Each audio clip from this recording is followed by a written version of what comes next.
ఉన్న బంగారాన్ని విడిపించి ఆ రోజు ఆన్లైన్ రేటుకే మేము కొంటాం. Sharma gold company. Hi hello నమస్తే, వెల్కమ్ టు అవర్ ఛానల్ మనం టీవీ. నేను మీ శాన్వి. ఈ రోజు మనతో పాటు సీనియర్ పొలిటికల్ అనలిస్ట్ కట్ట కార్తిక్ గారు ఉన్నారు. ఆయనతో మాట్లాడి ప్రస్తుత రాజకీయాల గురించి తెలుసుకుందాం. హాయ్ సార్, నమస్తే. నమస్తే అండి. సార్, ఇప్పుడు చూసుకుంటే ఏపీ అసెంబ్లీ స్పీకర్ అయిన మన తమ్మినేని సీతారాం గారి మీద అవిశ్వాస తీర్మానం పెట్టాలని టీడీపీ వాళ్ళు నిర్ణయించుకున్నారు.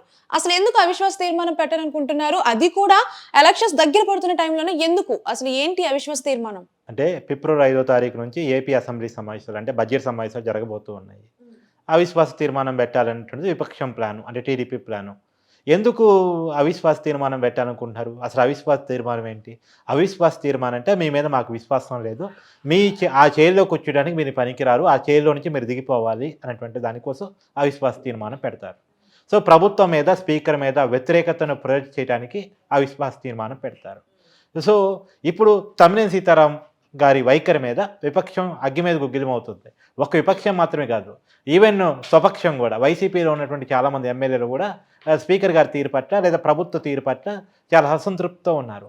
వీరిని అంటే టీడీపీ అనుకుంటుంది ఏంటంటే, టీడీపీ ఇప్పుడేదో అవిశ్వాస తీర్మానం పెట్టి ఆ అసెంబ్లీ స్పీకర్ని చైర్లో నుంచి దించాలన్నటువంటి ప్రాణం వర్కౌట్ అయ్యే పనికోడు కాదు నిజానికి. ఎందుకంటే టీడీపీకి ఉన్నది 22 మంది ఎమ్మెల్యేలండి.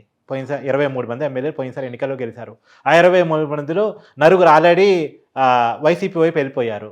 ఒక ఎమ్మెల్యే గంటా శ్రీనివాసరావు గారు వైజాగ్ స్టీల్ ప్లాంట్ కోసం ఎప్పుడో రాజీనామా చేస్తే మొన్న ఈ మధ్యనే ఆ రిజైన్ యాక్సెప్ట్ చేశారు. నలుగురు ఎమ్మెల్యేలు పోయిన తర్వాత, ఈ ఒక్క ఎమ్మెల్యే రాజీనామా ఆమోదం జరిగిన తర్వాత 5 ఎమ్మెల్యేలు పోయిన తర్వాత 23లో 5 తీసేస్తే 18 మంది. ఆ 18 మంది సరే, 18 మంది పోతే 5 వైసీపీ ఎమ్మెల్యేలు టీడీపీలో జాయిన్ అయ్యారు. మేకపాటి చంద్రశేఖర్ రెడ్డి గారు, కోటంరెడ్డి శ్రీధర్ రెడ్డి గారు, తర్వాత ఉండవేలు శ్రీదేవి గారు, మొన్న పార్థసారథి గారు, అలా మొత్తం 5 ఎమ్మెల్యేలు వైసీపీ నుంచి టీడీపీ వైపు జాయిన్ అయ్యారు. సో టీడీపీకి 23 ఎమ్మెల్యేలు మద్దతు ఇప్పటికైతే ఉంది. సో 23 కాక వైసీపీలో చాలామంది అసంతృప్తులు ఉన్నారు. ఎందుకు రకరకాల పార్టీల వైపు ఉన్న వాళ్ళు, వైసీపీలో లెబల్గా ఉన్నటువంటి వాళ్ళు, అంటే ఆల రామకృష్ణారెడ్డి గారు, కాపు రామచంద్రారెడ్డి గారు, ఇలా చాలామంది వైసీపీలో, జ్యోతుల చంటిబాబు గారు, ఇలా వైసీపీలోనే ఉండి ఇప్పటికీ వైసీపీ పార్టీ రాజీనామా చేయకుండా వైసీపీ పార్టీ అసంతృప్తిగా ఈ పార్టీ, ఆ ప్రభుత్వానికి వ్యతిరేకంగా, ఆ పార్టీకి వ్యతిరేకంగా మాట్లాడే వాళ్ళు, రోజువారీ కామెంట్ చేసే వాళ్ళు చాలామంది ఉన్నారు. సో అట్లాంటి వాళ్ళ ద్వారా ప్రభుత్వానికి వ్యతిరేకంగా వాయిస్ వినిపించాలి.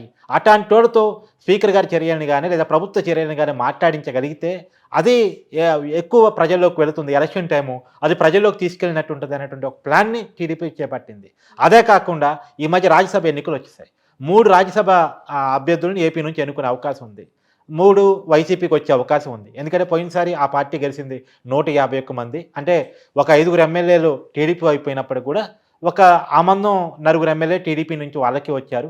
కాకపోతే ఇంకో 2-3 ఎమ్మెల్యేలు ఆల్రెడీ కాంగ్రెస్లోకి వెళ్ళారు. కాపు రామచంద్రారెడ్డి గారు, ఆల రామకృష్ణారెడ్డి గారు. సరే, మొత్తంగా ఆ పార్టీకి కావాల్సిన బలం అసలు 150 దాకా కూడా అవసరం లేదు.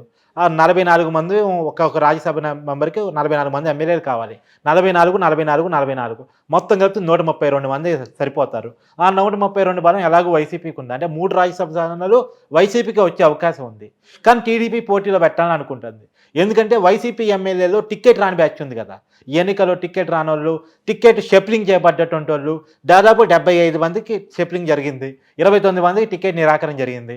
వీళ్ళంతా వైసీపీకి వ్యతిరేకంగా మాట్లాడే అవకాశం ఉంది. దీంట్లో సగం మంది మాట్లాడిన, అంటే ఈ 75, 29 దాదాపు 100 మందిని అటు ఇటు మార్పులు జరిగాయి. కాబట్టి ఈ 100 మందిలో సగం మంది, 50 మంది లేదా 50 కాదు 30 మంది వ్యతిరేకంగా మాట్లాడినా వీళ్ళకి ఆల్రెడీ ఉన్నటువంటి 23కి ఆ 30 మంది తోడయ్యారనుకోండి, ఎంత అవుతారో 50 దాటుతారు. సో మాతో 30 మంది వైసీపీ ఎమ్మెల్యేలు ఇప్పటికే టచ్లో ఉన్నారని టీడీపీ చెప్తుంది. కాబట్టి ఈ ఎమ్మెల్యేల ఓట్లను కనుక టీడీపీ రాజ్యసభ సభ్యుడికి కనుక వేయించుకోగలిగితే సో టీడీపీ రాజ్యసభ సభ్యుడు గెలవగలిగే పరిస్థితి ఉంది. పోయినసారి ఎమ్మెల్సీ ఎన్నికలు చేశారు. ఎమ్మెల్సీ ఎన్నికల్లో అనురాధ్ గారు ఎట్ట గెలిచారు? వైసీపీ నుంచి రెబల్గా వచ్చి వైసీపీ ఎమ్మెల్యేలు టీడీపీకి అనుకూలంగా ఓటేయడం వల్ల గెలిచారు. టీడీపీ అభ్యర్థికి అనుకూలంగా వేశారు, అనురాధ్ గారికి వ్యతిరేకంగా అనుకూలంగా వేశారు, వైసీపీకి వ్యతిరేకంగా వాళ్ళు ఉండే. సో ఆ ఎన్నికల్లో ఏదో జరిగిందో ఇప్పటికీ అదే జరుగుతుందని టీడీపీ భావిస్తూ ఉంది. సో ఇంకో దాన్ని పసిగట్టినటువంటి వైసీపీ ఒక కొత్త ప్లానింగ్ స్పీకర్ ద్వారా పూనుకుంది. ఏంటి అంటే, ఈ రెబల్ ఎమ్మెల్యేలు ఎవరైతే ఉన్నారో, అంటే వైసీపీ నుంచి టీడీపీ వైపు పోయినటువంటి ఎమ్మెల్యేలు ఎవరైతే ఉన్నారో వాళ్ళ మీద అనర్హత వేటు వెయ్యాలి అని చెప్పేసి ఇప్పుడు టీడీపీ ఎమ్మెల్యేల సంఖ్యను తగ్గించాలనే ప్లాన్లో భాగంగానే గంటా శ్రీనివాసరావు గారు వైజాగ్ స్టీల్ ప్లాంట్ కోసం ఎప్పుడో చేసిన రాజీనామాని మొన్న మధ్య ఆమోదించారు. అలానే ఇప్పుడు ఎవరైతే వైసీపీ నుంచి టీడీపీ అయిపోయినటువంటి ఎమ్మెల్యేలు ఉన్నారో, ఇందాక నేను చెప్పిన పేరు మేకపాటి చంద్రశేఖర్ రెడ్డి గారు, ఉండవేలి శ్రీదేవి గారు, కోటంరెడ్డి శ్రీధర్ రెడ్డి గారు, తర్వాత ఆనం రామనారాయణ రెడ్డి గారు, ఈ నలుగురు ఎమ్మెల్యేలు ఎవరైతే ఉన్నారో, తర్వాత ఇప్పుడు కొత్తగా పార్థసారథి గారు, ఈ పార్థసారథి గారు వీరందరి మీద అనర్హత వేటు వేయాలని చెప్పేసి స్పీకర్ గారి ద్వారా చకచక పావులు గడుపుతుంది వైసీపీ ప్రభుత్వం. స్పీకర్ గారు వాళ్ళని మొన్న పిలవటం, వాళ్ళతో మాట్లాడటం, తర్వాత వాళ్ళు తమ అసంతృప్తిని స్పీకర్ గారి మీద వెళ్ళగచ్చడం, ఇవన్నీ చూసాం మనం. అంటే మా వాదన వింటలేదు, ఆయనంతా ఆయన డెసిషన్ తీసుకునేటట్టు ఉన్నాడు, ఈ అసెంబ్లీ సమావేశాలకు ముందే మా మీద అనాథ వేటు వేసేటట్టు ఉన్నారు అని చెప్పేసి వాళ్ళంతా అనుకోవటం. ఇదంతా రాజ్యసభ ఎన్నికల కోసం వైసీపీ చేస్తున్న ప్లాన్. వాస్తవానికి ఇప్పటికిప్పుడు వాళ్ళ మీద అనాథ వేటు వేయటం వల్ల ఏం ప్రయోజనం లేదు. ఎందుకంటే ఏప్రిల్ అసలు ఎలక్షన్స్ రాబోతున్నాయి. ఇప్పుడు 2 నెలల్లో వాళ్ళ పదవీకాలం అయిపోతుంది. ఈ 2 నెలల ముందు వాళ్ళకి అనర్హత వేటు వేయటం వల్ల పెద్ద ప్రయోజనం ఏం లేదు. రెండోది అసలు నాకు లాజిక్గా తెలియకడతాను, ఆ నలుగురు ఎమ్మెల్యేలని ఇప్పుడు పార్థసారథి గారు తప్ప ఇంతకుముందు చెప్పిన నలుగురు ఎమ్మెల్యేల మీద వాళ్ళ పార్టీ సస్పెండ్ వేటు వేసింది. వాళ్ళ పార్టీ సస్పెండ్ వేటు వేసిన తర్వాత వాళ్ళ మీద ఎలా అనర్హత వేటేస్తారు? వాళ్ళ పార్టీ వాళ్ళని సస్పెండ్ చేసింది. సస్పెండ్ చేస్తూ వాళ్ళ పార్టీ అఫీషియల్గా ఒక నోట్ రిలీజ్ చేసింది. ఆ నోట్ రిలీజ్ చేసిన తర్వాత అంటే మా పార్టీ వాళ్ళు వీళ్ళు కారు అని చెప్పేసి ఆ పార్టీ వాళ్ళతో బంధం తెంచుకున్న తర్వాత వాళ్ళ పార్టీకి వ్యతిరేకంగా మాట్లాడితే ఏంది, మాట్లాడకపోతే ఏంది, వాళ్ళకేం సంబంధం? మరి ఇప్పుడు టీడీపీ వాళ్ళు అవిశ్వాస తీర్మానం వేస్తే ఏమైనా ఉపయోగం ఉందంటారా? అంటే ఎలక్షన్లు కూడా దగ్గరలోనే ఉన్నాయి. ఏ అవిశ్వాస తీర్మానాలైనా చరిత్ర మొత్తం గమనిస్తే అవిశ్వాసాల తీర్మానాలు నెగ్గిన సందర్భాలు చాలా తక్కువ అండి. అవిశ్వాస తీర్మానాలు ఎందుకు పెడతారంటే దాని ద్వారా ఒక చర్చ పెట్టాలి, దాని ద్వారా ప్రభుత్వాన్ని తూర్పాన పట్టాలి, ప్రభుత్వాన్ని తిట్టాలి, ప్రభుత్వ అసమర్థతను ఎత్తి చూపాలి, ప్రభుత్వం చేయనటువంటి కార్యక్రమాలని ప్రజలు చర్చగా పెట్టాలి.